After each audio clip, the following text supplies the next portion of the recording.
Order in the court. As the presiding judge for today's session, I want to welcome you, the focused learner, to our Cambridge exam boardroom trial. We are opening the docket today on a very specific, high-stakes explainer. We're looking at Cambridge Mathematics 9709 Kinematics, specifically how displacement time and velocity time graphs hold the exact physical evidence you need to secure top marks.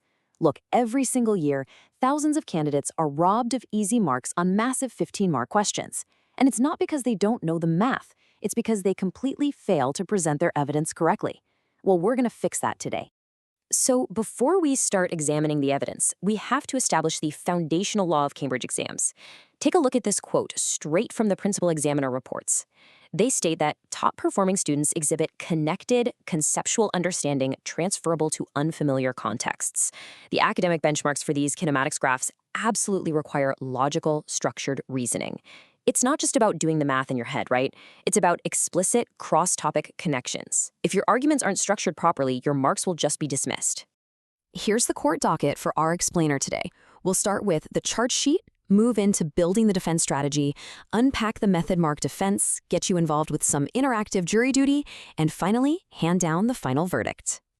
Let's get right into Section 1, the charge sheet, and what I call the two-counsel dilemma. So what's the most common crime in the kinematics exam room? It's students losing highly accessible marks on these graphs because they treat the graph like a simple picture rather than crucial physical evidence that needs legal-level deconstruction.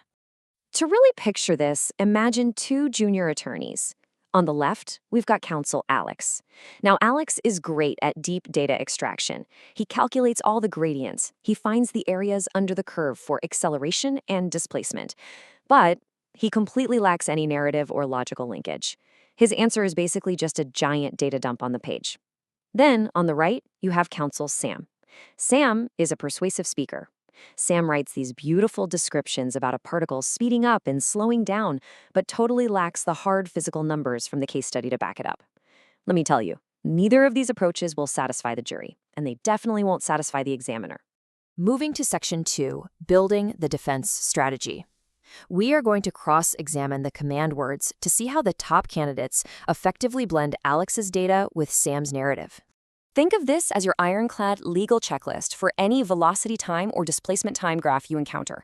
Step 1, deconstruct the question. What exactly are the command words asking you to do? Step 2, extract the relevant data. You need to pinpoint those exact coordinates, like the exact moment where velocity hits 0. Step 3, select your analytical framework. Step 4, execute with clear notation. This is where you calculate that gradient to prove constant acceleration. And finally, Step 5, present your final argument using the absolutely correct terminology. This sequence is what makes your reasoning bulletproof. Section 3, the method mark defense. Now, consider the gavel struck for a moment. Before we present our core legal defense, make sure your legal counsel feed is totally secured. Hit that subscribe button for Ace the Exams at the handle @Ace the Exams right now, and enable all notifications so you don't miss any of our weekly masterclasses. All right, let's resume the trial.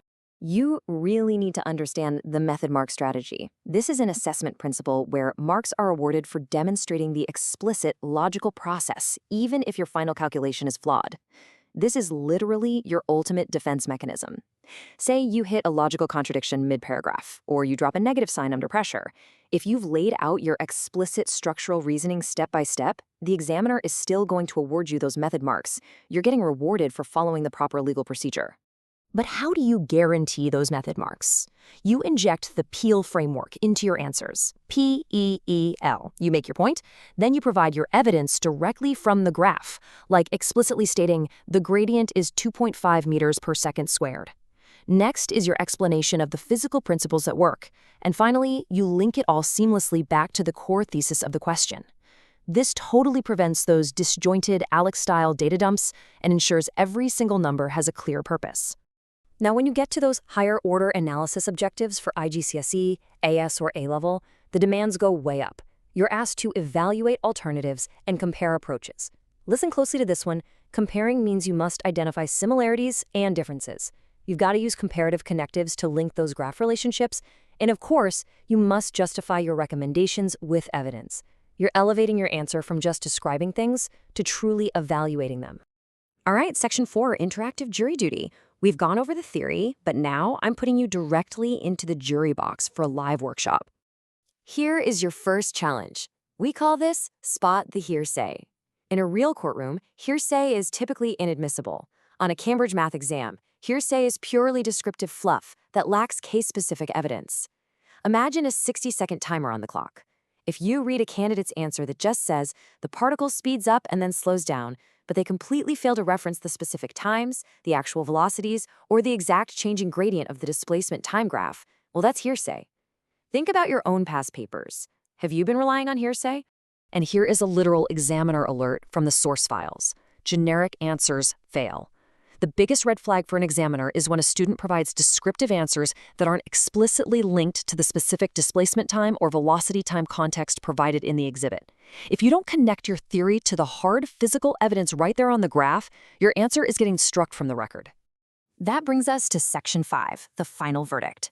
Let's call the court to order and evaluate what actually makes a bulletproof paragraph.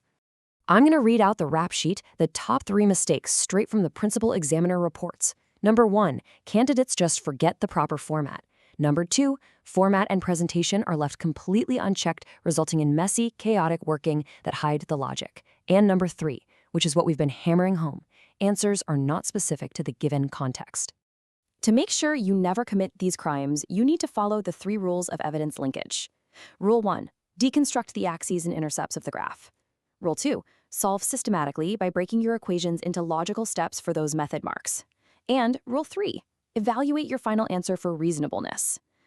Ask yourself, does a final velocity of -50 meters per second actually make sense in the physical world of this specific problem? So, as we close out this explainer, remember this. The law of kinematics requires logic. Will you secure the method marks and avoid the hearsay trap in your next exam? I certainly hope you will. If this legal breakdown helped your strategy, subscribe to Ace the Exams at the handle @AceTheExams, click that bell, and comment down below with your target level and subject. Class and court is officially dismissed.